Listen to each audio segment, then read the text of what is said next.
Well, hello, welcome to episode 19 of Talking Elements. We are starting a new series in the new year called The Greatest Story Ever Retold.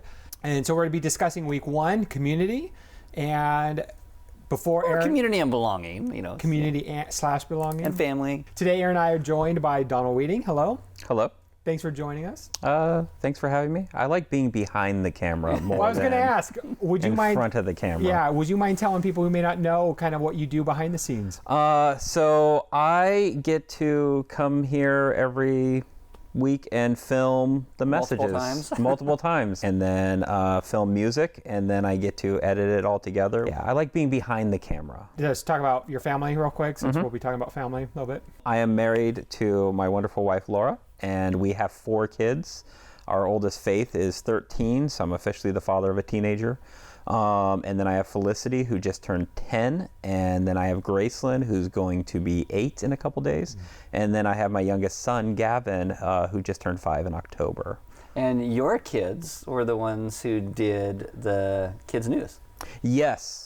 Gracelyn and Gavin and Felicity all got behind wanting to do kids' news, and so we did that as long as they were wanting to do it. I was up for doing it. I also just want to do a shout out to Judy Lees for doing our set for us this time, completely by herself, and much appreciated for that. Only minor heckling from the crowd. Only minor heckling. So Aaron, would you mind giving us a recap of community?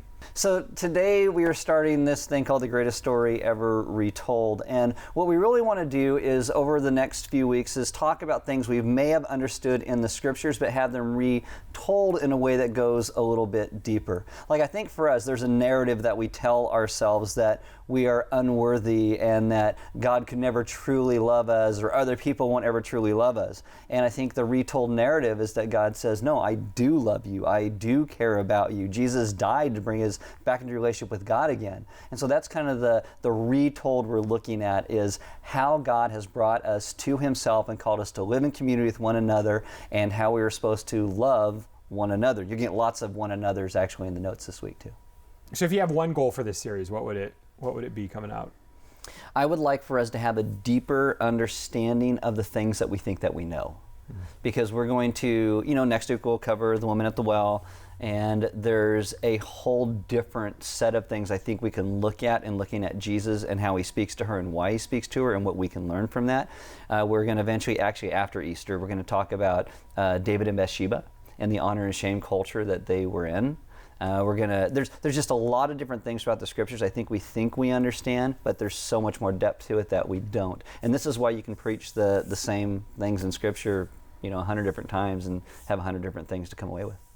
So what would you say is some of the big misunderstanding or shallowness to community that people think they understand, but really fail to understand the depth of? Well, this is one of the reasons why I wanted Donald to be here, because we were in a gospel community together, and he's been through a couple different times where the gospel community is split and people have gone here, and then he almost had to restart like twice, and now they're in a position where they're looking for a community to be a part of.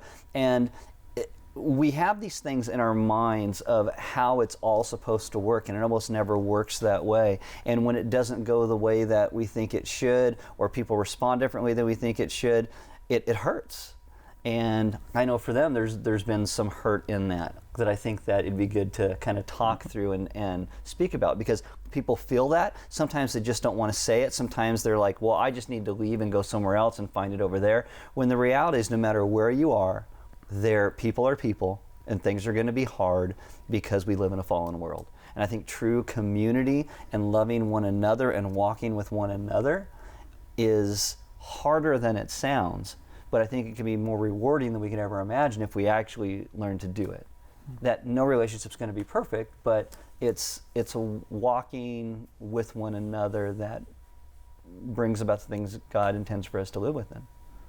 I'm glad you ended with the rewarding part too, because my wife and I, we have experienced hurt in gospel community through the people we are in gospel community with, through our gospel communities that have split, through trying other gospel communities, but we've also experienced a lot of rewarding and a lot of joy and a lot of good things through that.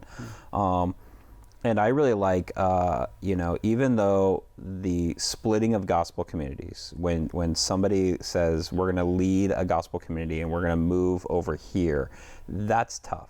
That's hard. Right, because split isn't negative. Split Yeah. can be a positive. We've grown so big that we want to da-da-da. And we need to. And it is hard. It is tough. It's very difficult to accept. But in the long run of it, it's really cool to see what these people are doing over here and how they are bringing more people into gospel community, and seeing how and hearing stories about how people are growing to know who God is and growing in their faith in that.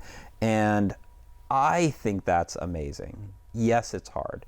Yes, I get used to hanging out with someone on a weekly basis, and all of a sudden you split. They go to lead another gospel community, and we only have so much time in our lives, and so you start seeing this person a little less, and that's hard. That is difficult.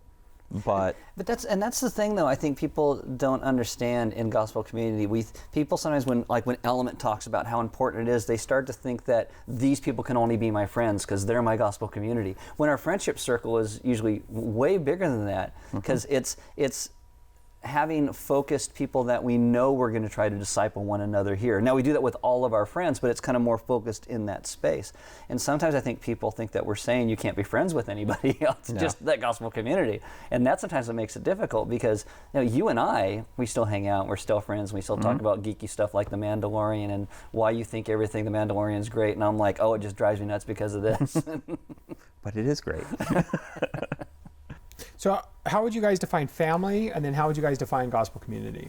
Well, because Marianne and I don't have kids, my view of family is, those deep friends that come along into our lives as well. I mean, obviously we have our family, but for me, it's kind of deeper than that as well. There's people that we're close to, that we want to stay in connection with, that whatever they need, you're there for in an instant. Even when you don't feel like doing it, you're there. And then sometimes in a gospel community where you want to disciple and grow one another, it's like, I don't know if I want to show up for that, because that's tough today. And I think a gospel community, though, there is also, I think gospel community develops into friendships, but sometimes it doesn't start there. I think gospel community has an intentionality of discipleship as part of the mix, that we want to talk to one another in a way that helps us to understand one another enough to help one another grow. And friendships, that happens, and it should happen naturally, and sometimes it doesn't, but it should. But gospel community, I think there's also an intentionality behind that we are working towards friendships, but sometimes there's even people in a gospel community that you would say you're friends, but it's not like you're friends like family. It's something that's also a little different, where you are traveling a journey together and you're understanding that a little bit more. That community, again, isn't your only friendships, but it is something that you're doing part of it as the intentionality of discipleship.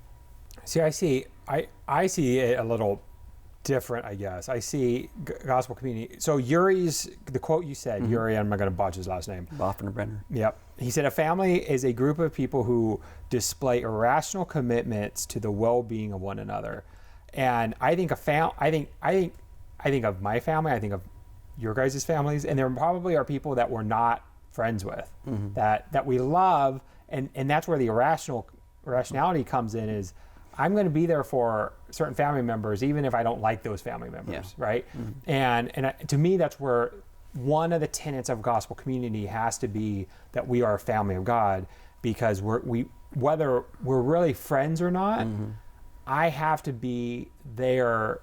I have to almost be rational about the one another's that are in Scripture. That I'm going to love this person, I'm going to serve this person, I'm going to invest my time and life into this person, not because they're my best friend, or blood family, but because they are in the family of God. I think it's another misunderstanding people have about gospel community, is that they think, oh, okay, so these are my friends. Right. And yes, there is friendships that get built, but there's different tiers, right? There's a different tiers of friendships that are in that. And there's some people in a gospel community that you might never hang around with outside of a notes night or outside of GC get-together or something like that. And there's other people who would be like, hey, it's Saturday, what are you doing? And so there's different tiers, and sometimes people, I think if I'm in a gospel community, then I'm going to get invited to everything that all these people do, and that's not necessarily true.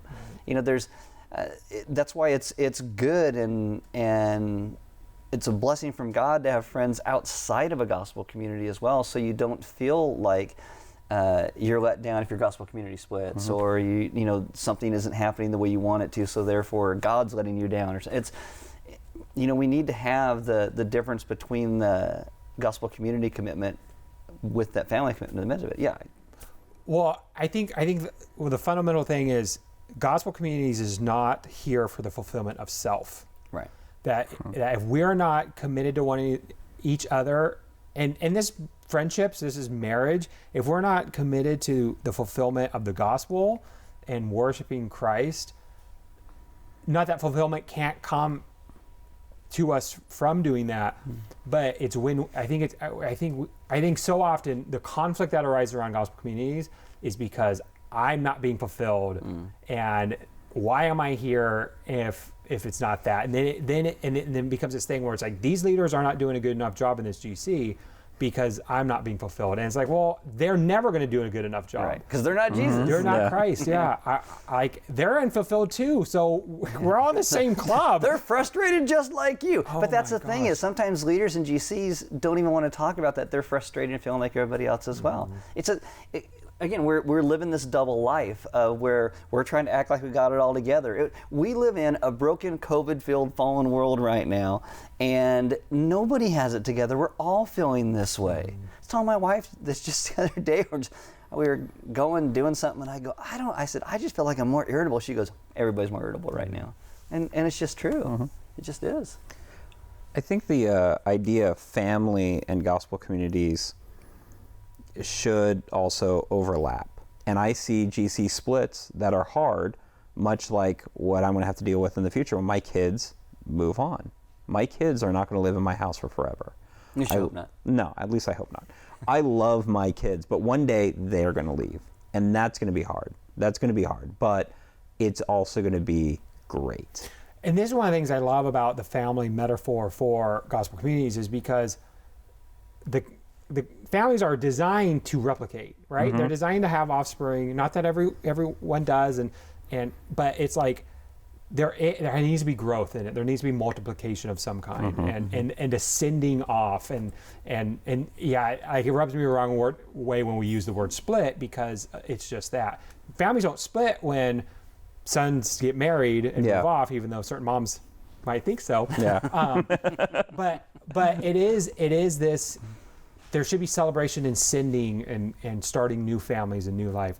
All this kind of goes back to kind of one of your main points of we need to be known in order to belong. Which is kind of a weird message today, because I felt like I didn't really have like that, keep going back to that central point. I mean, I did a family, but I didn't really like, here's the big idea. It's belonging in family, obviously, yes, but there wasn't that normal thing I normally do that with. That's okay. Yeah.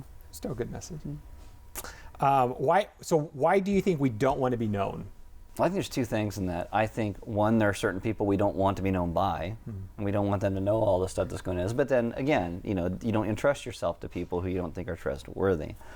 But I think we don't really want to be known because I think we constantly have this thing where we think that people will reject us if they really know us. And it goes down to the thing that we don't like ourselves that much many times. And if we don't like ourselves, why would somebody else like us for the things that we struggle with?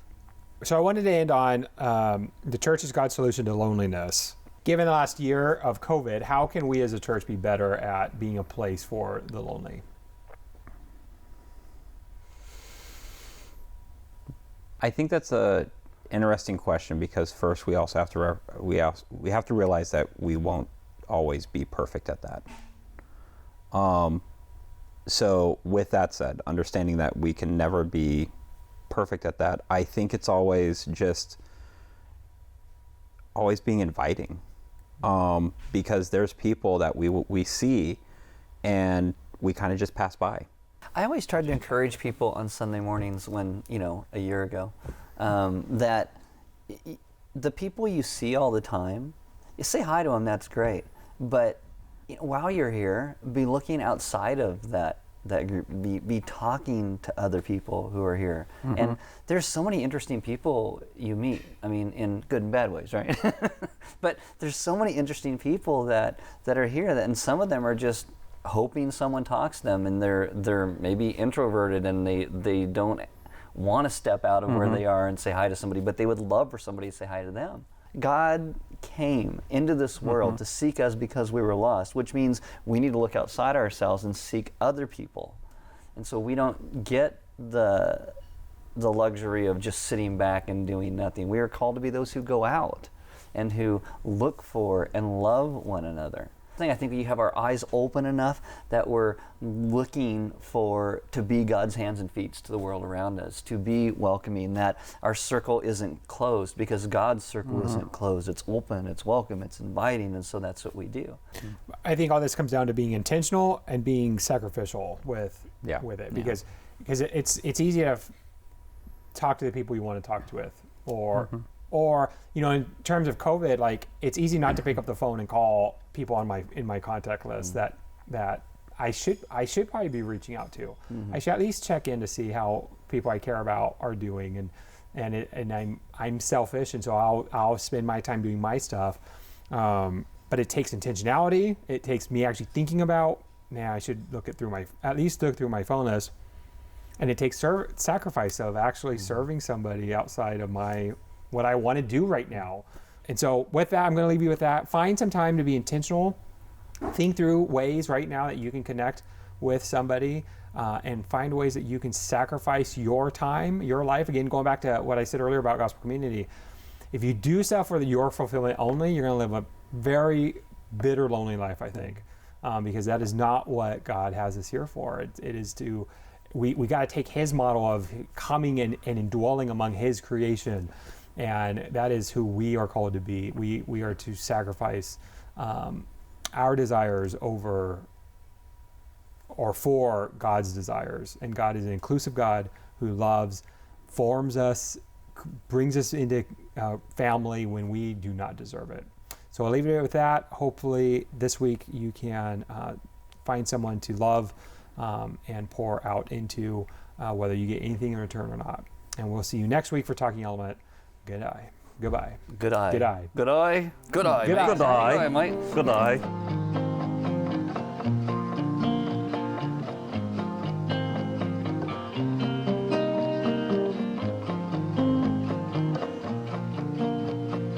Man, that's a good question. I think